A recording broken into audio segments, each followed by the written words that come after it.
Hey, hello sobat, selamat datang kembali di channel Spoilify. Nah, pada video kali ini kita akan membahas kelanjutan alur cerita dari komik manhwa The Villain of Destiny atau I'm the Fated Villain. Pada minggu ini komik The Villain of Destiny langsung merilis 2 chapter sekaligus. Jadi sebelum kita terjun ke alur cerita berikutnya, kita akan bahas dulu ringkasan dari apa yang terjadi di chapter terbaru minggu ini. Pada review kali ini saya benar-benar terkesan karena banyak hal menarik yang ingin saya bagikan, sehingga mungkin agak sedikit panjang. Pada chapter 140 kita melihat bahwa kedatangan murid berbakat dari True Immortal membawa berita hebat bagi negara Suzaku. Tidak hanya berhenti di sana, pada chapter ini juga diperlihatkan bahwa Guchen tengah menyelidiki beberapa hal menarik sejak kedatangannya di negeri Suzaku. Salah satunya adalah kehadiran putra keberuntungan dengan aura keberuntungan ungu, atau dalam hal ini adalah yang tertinggi. Yang tidak lain dan tidak bukan adalah pangeran ketiga negeri Suzaku itu. Akan tetapi Guchen melalui penyelidikan yang dilakukannya ternyata masih belum dapat mengetahui tingkat kultivasi yang dimiliki oleh putra keberuntungan itu. Selain itu, Guchen juga menemukan hal menarik lainnya. Yang ternyata, quest dari sistem yang dimiliki Guchen tentang putri keberuntungan Suchinke berkaitan dengan latar belakang Suchinke yang masih menjadi misteri.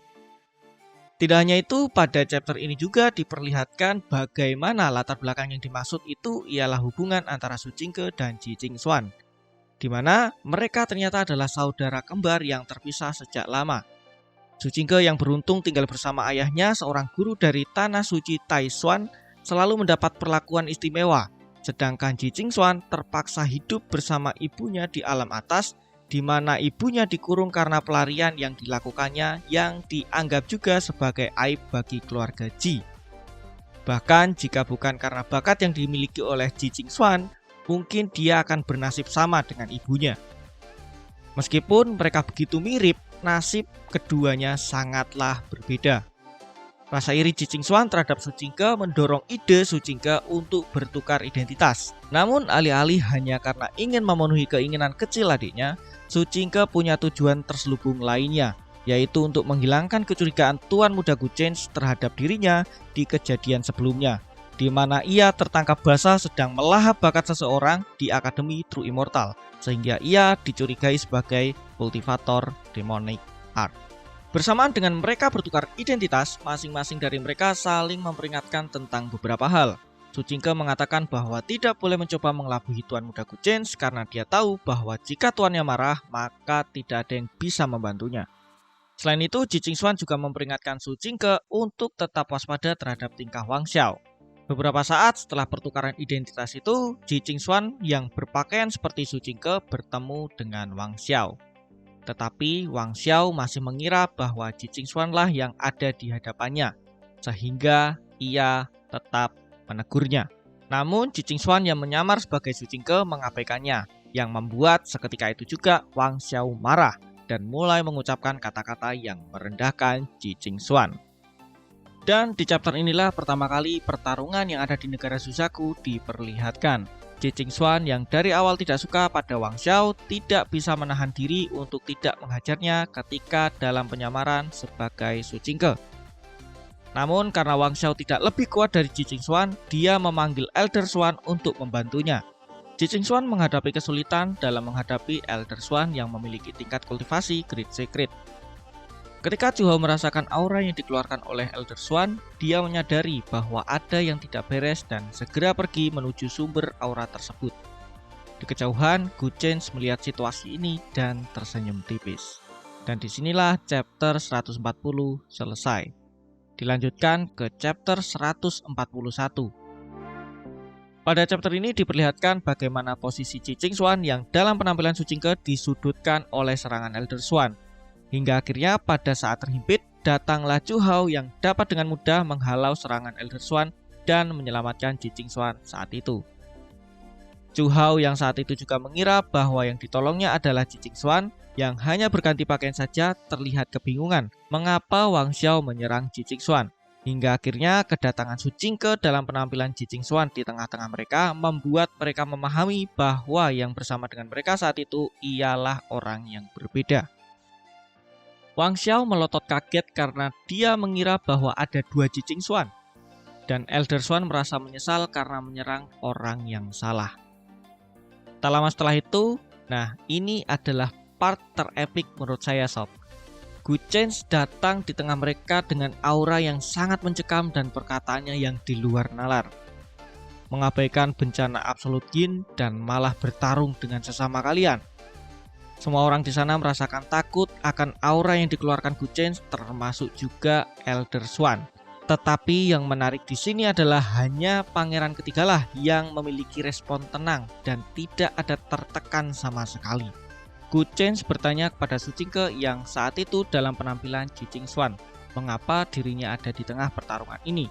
Tetapi keanehan bagi Gu Chen adalah pakaian yang digunakan Su Jingke dan kepura-puraan Su Jingke yang tidak mengenal dirinya.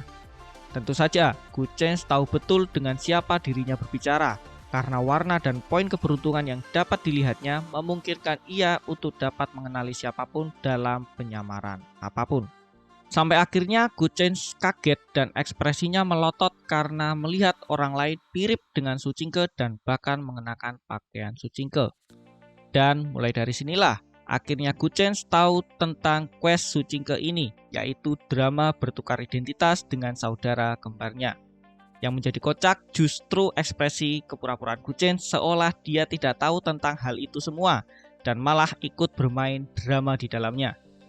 Bahkan ekspresi serius Gu Chen saat pura-pura khawatir dengan Ji Qingxuan gak bisa biasa aja sob. Gokil banget. Padahal jelas banget Gu Chen melalui sistem dia tahu bahwa Ji Qingxuan hanya memiliki cedera ringan. Gu Chen menunjukkan kemarahan karena merasa pelayannya dilukai. Pertarungan pun tidak terhindarkan. Tentu saja yang menjadi target Gu Chen adalah Wang Xiao dan Elder Swan yang telah menyakiti pelayannya. Elder Swan sungguh menunjukkan penyesalannya terhadap Gu Chen. Tidak hanya itu, Elder Swan dengan tingkat kultivasi Great Secret pun terlihat tidak mampu untuk melawan Gu Chen. Dan bahkan hanya dengan sekali serangan, Elder Swan langsung terkalahkan. Komik pada chapter ini berakhir dengan Wang Xiao yang lari ketakutan berlindung pada kakak seniornya yaitu pangeran ketiga Chu Hao.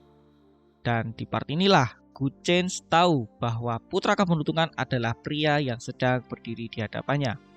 Dan yang membuat chapter 141 ini sangat menarik adalah selain warna keberuntungan dari pangeran ketiga, Gu Chen tidak bisa mengetahui berapa poin keberuntungan yang dimiliki oleh pangeran ketiga tersebut. Nah, kali ini kita akan membahas tentang kelanjutan alur ceritanya berdasarkan light novelnya. Setelah Gu Chen mengetahui siapa putra keberuntungan itu, skenario seperti apakah yang akan disusun oleh Gu Chen untuk menghadapi putra keberuntungan itu?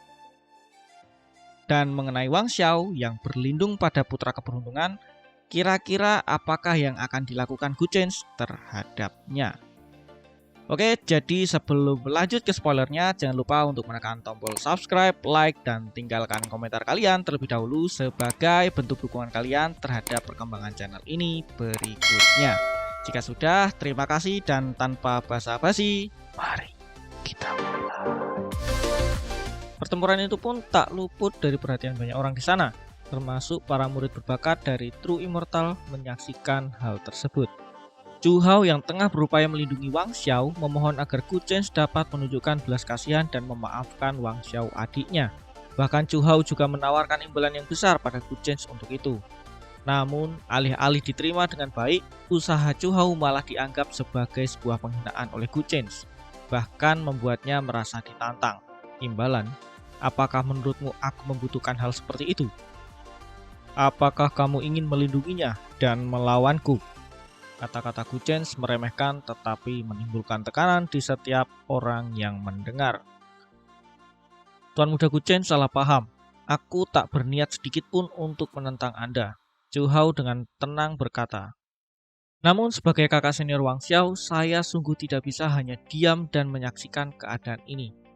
Lanjut Wang Xiao dengan tidak memperlihatkan sedikit pun kesombongan dan menunjukkan ketidakberdayaannya. Meskipun latar belakang Gu Chen sangat kuat, Tai Sang Tong Tian yang ada di belakang Chu Hou bukanlah kelompok yang bisa diremehkan. Dengan semua hal yang dipertimbangkan, Chu Hou merasa bahwa menyelamatkan Wang Xiao layak untuk dilakukan. Meskipun hal tersebut tentu membuat Gu Chen sangat murka. Tidak ada gunanya berbicara omong kosong, aku tidak peduli kekuatan apa yang ada di belakangmu. Aku hanya akan bertanya sekali lagi, apakah kamu bertekad untuk melindungi orang ini hari ini? Namun Gu Chen dengan dingin memotong kata-kata Chu Hou sebelum dia sempat menyelesaikannya. Tatapan penuh penghinaan terpancar dari matanya.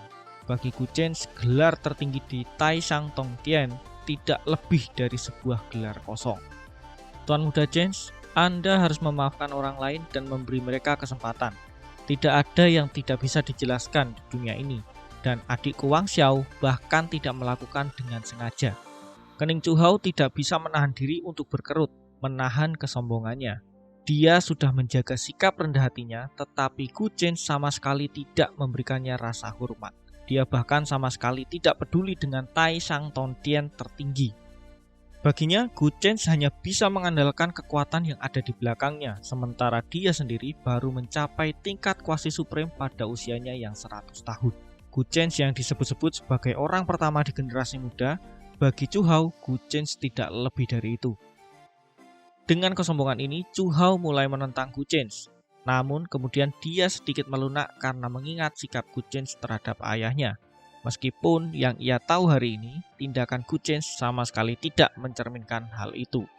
Maaf, di mataku, dia bahkan tidak bisa dibandingkan dengan sehelai rambut Cingke. Apalagi hari ini dia membuat Cingke menderita luka yang begitu serius. Kupikir itu akan murah baginya bahkan jika dia mencabik-cabik tubuhnya menjadi ribuan potongan. Kakak, selamatkan aku. Mendengar itu, wajah Wang Xiao semakin pucat dan dia gemetar ketakutan meminta tolong kepada Chu Hou. Jangan khawatir, Chu Hou mengangguk. Dan saat itu juga, boom! Terjadi ledakan yang disebabkan oleh Gu Chen. Saat ini Gu Chen berhenti berbicara omong kosong dan langsung bergerak. Nampak di sana bahkan Elder Swan, seorang kultivator di tingkat Great Secret, wajahnya berubah drastis. Dia merasakan teror, tubuhnya bahkan terasa berat seolah-olah dia akan hancur. Dalam kepanikan, mereka semua yang melihat berusaha untuk menghindar dan melarikan diri karena takut terkena serangan tersebut. Semua murid berbakat dari True Immortal Academy merasakan kecemasan yang mendalam dan mata mereka membelalak dengan tidak percaya. Ini mengerikan, apakah ini puncak kekuatan dari Tuan Muda Chen? Sebelumnya saya selalu merasa bahwa kekuatan Tuan Muda Gu Chen paling banyak berada di tingkat secret. Tetapi kekuatan surgawi yang ditampilkan hari ini mungkin mendekati Great Secret. Memikirkan hal ini, kekaguman dan rasa hormat banyak murid berbakat menjadi semakin dalam. Namun langkah mereka tak berhenti di sana. Dengan cepat mereka meninggalkan tempat itu, merasa bahwa pertempuran akan merambah ke seluruh negara Susaku dan menghancurkan segalanya. Gu Chen, ekspresi Chu Hou juga tegang. Dia tak menyangka bahwa Gu Chen akan bertindak langsung tanpa mengatakan apapun. Dia tak punya pilihan lain selain meraih Wang Xiao dengan satu tangan dan mundur ke belakang. Jika dia melakukan sesuatu pada Gu Chen, bukankah itu berarti dia menyinggung kekuatan besar dan menakutkan di belakangnya? Perasaan menahan diri ini membuat Chu Hou merasa terhimpit. Tetapi saat dia mundur, Gu Chen dengan membawa Ji Qingxuan yang dalam penampilan Su Jingke, tangannya mengepal dengan kuat dan kemudian menjatuhkannya ke bawah sehingga menyebabkan banyak bangunan di bawahnya meledak. Retakan yang mengerikan muncul di seluruh negara itu. Dan bahkan istana dan rumah besar seketika berubah menjadi abu. Banyak kultivator yang tidak sempat untuk menghindari serangan itu berteriak dan tubuh serta jiwa mereka hancur seketika. Adegan seperti ini membuat hati Chu Hou terkejut, sedih dan menyulut kemarahannya. Bagaimanapun, ini adalah tempat di mana dia dilahirkan dan dia memiliki perasaan yang sangat mendalam. Terutama para kultivator itu, banyak dari mereka yang sangat akrab dengan Chu Hou. Gu Chen melepaskan Ji Qingxuan dan kemudian sosok itu berjalan mendekati Chu Hou di tengah kehampaan yang sedang ia alami dan kemudian berkata dengan ringan, "Saat ini, apakah kamu masih berencana untuk melindunginya?" Gu Chen, kamu dari keluarga yang terhormat dan dari murid Akademi True Immortal. Apakah ini caramu menyakiti orang lain yang tidak bersalah? Chu Hao merasakan perasaan yang sangat-sangat marah dan tidak bisa menahan diri untuk tidak berteriak keras. Apa yang salah dengan saya? Tanya Chu Hao.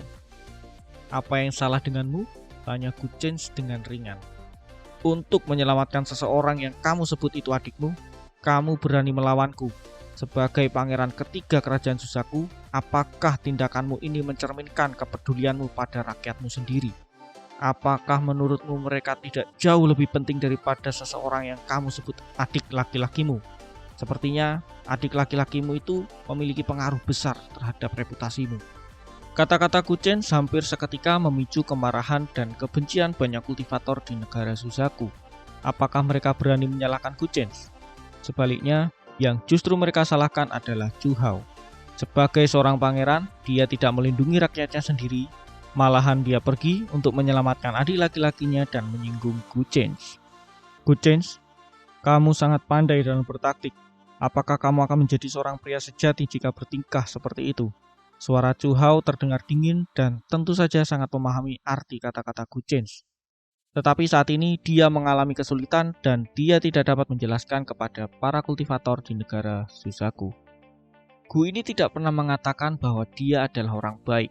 Gu Chen tersenyum dan terlihat tenang. Tampaknya hari ini negara Suzaku bertekad untuk melawanku. Lanjutnya. Kling! Putra keberuntungan, Chu Hao telah dirusak oleh orang-orang di negara Suzaku dan titik keberuntungan telah dirusak. Gu Chen tidak mempedulikan suara peringatan dari sistem.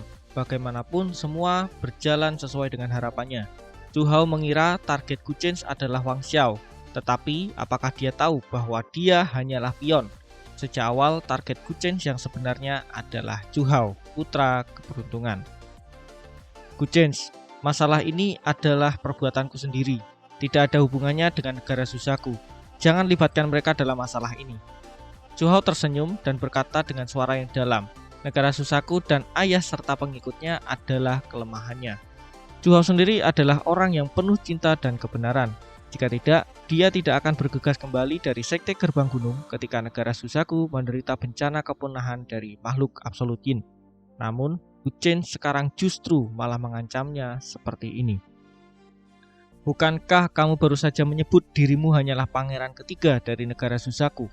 Tentu saja sekarang ini bukanlah urusanmu. Gu Chen tersenyum ringan dan kemudian ekspresinya berubah menjadi dingin. Kemarilah. Pergi dan tangkap Raja Suzaku untukku. Baik Tuan. Mendengar kata-kata ini, sekelompok pengikut di belakangnya satu demi satu menerima perintah dan dengan cepat bergegas menuju istana kekaisaran membentuk sebuah cahaya. Gu Chen, hentikan! Mendengar itu, wajah Chu Hao tiba-tiba berubah. Dia tidak bisa menahan diri untuk tidak berteriak. Dan boom! Ledakan kembali terjadi. Pada saat itu, Chu Hao tidak lagi menyembunyikan kekuatannya. Dan aura tingkat kultivasi kuasi supreme yang menakutkan meledak dari tubuhnya, yang langsung menyapu seluruh kota Suzaku. Pada saat ini semua kultivator merasakan perasaan yang sama. Jantung berdebar, gemetar datang dari jiwa mereka dan mau tidak mau mereka berlutut lemas di tempat itu. Seberapa menakutkannya kekuatan kuasi supreme sulit digambarkan dengan kata-kata. Jika Chu Hao mau, dia hanya membutuhkan satu jari saja untuk memusnahkan negara Suzaku di depannya. Kuasi supreme. Ya ampun, pangeran ketiga berada di kuasi supreme. Tidak dapat dipercaya. Saat itu ketika dia meninggalkan kota kekaisaran, dia hanya berada di tingkat rugat. Benar, dan hanya dalam beberapa ratus tahun dia mencapai kuasi supreme. Hais, sungguh sulit dipercaya. Pangeran ketiga benar-benar monster. Dengan kekuatan seperti itu, sulit untuk menggambarkan sebagai seorang berbakat. Kuasi supreme dengan usia beberapa ratus tahun saja, itu terlalu menakjubkan. Sebelum ini tidak ada yang pernah mendengar ada orang yang mencapai ranah kuasi supreme pada usia seperti itu. Pada saat ini semua orang terkejut, mata mereka terbelalak dan mereka sulit mempercayai semuanya. Su Qingke, Ji Qingxuan dan seluruh kultivator yang menyaksikan juga sangat terkejut. Tingkat kultivasi kakak sebenarnya adalah kuasi supreme. Bagus sekali, aku selamat. Wang Xiao juga terkejut dan merasakan ada harapan. Sebelumnya dia tidak pernah berpikir bahwa kakak seniornya berada di tingkat kuasi supreme. Dan jika itu terjadi, Tai Shang Tongtian pasti akan melindungi kakak seniornya. Maka tentu saja dia tidak perlu khawatir tentang masalah hidupnya. Namun pada saat Chu Hao menunjukkan tingkat kultivasinya, di belakang Gu Chen aura keagungan muncul, seolah matahari yang menyengat bersinar di langit, terang dan menyilaukan. Namun juga mengalir dengan kekuatan yang deras seperti arus sungai pegunungan. Banyak pemandangan surgawi yang menakjubkan muncul, disertai dengan tekanan tinggi yang menakutkan. Dan dalam sekejap, sebuah senjata yang misterius melintas di hadapan mereka, membuat semua orang di sana terpaku dalam keheningan. Senjata Supreme! Ekspresi semua orang sekali lagi berubah dengan sangat hebat, sangat terkejut. Saat Chu Hao mengungkap tingkat kultivasi Supreme-nya, getaran yang mengguncang hati mereka cukup membuat mereka takut. Namun pada saat berikutnya, Gu Chen menunjukkan senjata Supreme itu. Guncangan luar biasa menembus ke dalam setiap serat jiwa mereka, membuat kulit mereka merinding dan pikiran mereka membeku dalam ketakutan yang melanda. Kekuatan macam apa ini? Bagaimana mungkin seorang yang begitu mudah memiliki senjata Supreme? Ini sungguh di luar nalar. Tetapi seperti itulah yang terjadi, dan Gu Chen memang dapat mengaktifkannya. Apakah kamu yakin masih ingin melawanku? Tanya Gu Chen sekali lagi kepada Chu Hao. Ekspresi Gu Chen masih menunjukkan sikap acuh tak acuh. Kamu... Ekspresi Chu Hao berubah drastis dan kemarahan di hatinya benar-benar ditekan dengan kuat oleh Gu Chen. Dia benar-benar tidak menyangka Gu Chen sudah siap untuk ini semua dan langsung menggunakan senjata Supreme. Jika dia benar-benar bertarung dengan Gu Chen, pasti seluruh ibu kota Kekaisaran Suzaku akan hancur dan menjadi debu. Dan bukan hanya itu, wilayah negara Suzaku sendiri tidak akan sanggup menahan kekuatan pertarungan ini. Dampaknya pun bahkan bisa merambah puluhan ribu mil dengan potensi merusak seluruh dunia. Chu Hao pikir bahwa setelah ia menunjukkan tingkat kultivasi Kuasi Supreme, dia dapat mengejutkan Gu Chen dan dapat menghentikannya. Tetapi dia benar-benar tidak menyangka bahwa Gu Chen akan memiliki begitu banyak cara. Kakak, selamatkan aku. Jika sesuatu terjadi padaku, klan pasti tidak akan melepaskan negara kuno Suzaku. Kamu tahu pamanku kan? Dia... Melihat ekspresi diam dan tertekan Chu Hao, Wang Xiao tidak berani melanjutkan kata-katanya. Jantungnya berdegup kencang dengan kegelisahan yang tidak tertandingi dan rasa panik kembali melanda tubuhnya sekarang. Dia hanya bisa menahan diri untuk tidak berteriak. Dia sangat takut mati dan tidak ingin mati di sini. Hao-er, apa yang terjadi di sini? Jauh di langit, dengan wajah yang pucat, penguasa kerajaan Suzaku yang terkejut dan bingung dibawa oleh para pengikut Gu Chen. Begitu Raja Suzaku melihat situasinya, hatinya juga panik. Dia sangat gelisah dan ketakutan. Dia masih tidak tahu apa yang terjadi. Ayah! Chu Hao menggertakkan gigi dan memaksa dirinya untuk tetap tenang. Tapi saat melihat Gu Chen yang tampak acuh tak acuh, dia merasa sangat tidak senang dan sangat kesal. Namun, Raja Suzaku yang ada di tangan Gu Chen membuat dia tidak punya pilihan selain mengalah. Tuan Muda Chen, ini... Raja Suzaku menatap Gu Chen cemas dan bertanya dengan hati-hati. Raja Suzaku, engkau diundang untuk datang dan menonton pertunjukannya. Ini bukan masalah besar, jadi Anda tidak perlu khawatir. Gu Chen tersenyum tipis lalu memandang semua pengikutnya. Dengan nada acuh tak acuh dia berkata, Aku menyuruh kalian untuk mengundang Raja Suzaku. Siapa yang menyuruh kalian untuk tidak menghormatinya? Maafkan kami Tuan, kami menyadari kesalahan kami. Kami juga berharap Tuan akan mengampuni kami. Para pengikut mendengar kata-kata itu kemudian segera berlutut dan tunduk. Gu Chen mengangguk. Ekspresinya sedikit berubah. Menurutku Raja Suzaku tidak akan terlalu mempermasalahkan hal yang sepele seperti ini. Jadi silakan kalian berdiri. Baik Tuan, terima kasih Tuan. Melihat pemandangan ini, banyak kultivator di sekitarnya tidak bisa menahan gemetar ketakutan. Bahkan Raja Suzaku tampak seperti dia bisa mati kapan saja di hadapan Gu Chen. Hao-er, Raja Suzaku juga secara kasar menebak apa yang terjadi saat itu dan menghela nafas dalam. Ayah, tidak apa-apa. Chu Hao menggelengkan kepalanya dan kepalan tangannya yang erat mau tidak mau mulai melemah. Dan ia memilih untuk menyerah. Dan kemudian tekanan kuat Kuasi Supreme yang mengerikan mulai menghilang. Tindakan seperti itu sudah menunjukkan apa pilihan Chu Hao. Kakak, kamu tidak bisa menyerah padaku. Melihat adegan ini, Wang Xiao tidak bisa menahan keputusasaannya. Pangeran ketiga adalah pria yang tahu bagaimana harus bertindak tepat waktu. Gu Chen tersenyum tipis dan tidak banyak bicara. Lalu cahaya yang begitu terang menyambar dengan cepat. Wang Xiao yang penuh ketakutan tidak mampu bertahan sedikit pun. Kemudian hancur berkeping-keping. Tubuh dan jiwanya lenyap seketika. Wang Xiao sudah mati. Ji Qingxuan berdiri di belakang Gu Chen. Tubuhnya berlumuran darah dan dia merasakan berbagai emosi memenuhi hatinya melihat adegan di depannya saat itu. Ada kegembiraan, kelegaan, kesenangan, singkatnya sulit untuk dijelaskan. Orang-orang yang dulu perlu diwaspadai dan tidak pernah sekalipun berani menentangnya, tetapi di depan Gu Chen, mereka seperti semut yang dapat dengan mudah dihancurkan sampai mati. Sebelumnya, dia telah memperingatkan kakaknya, Su Qingke, untuk berhati-hati terhadap Wang Xiao. Tetapi, tak pernah terbayangkan bagi Ji Qingxuan bahwa Wang Xiao berakhir tragis seperti ini.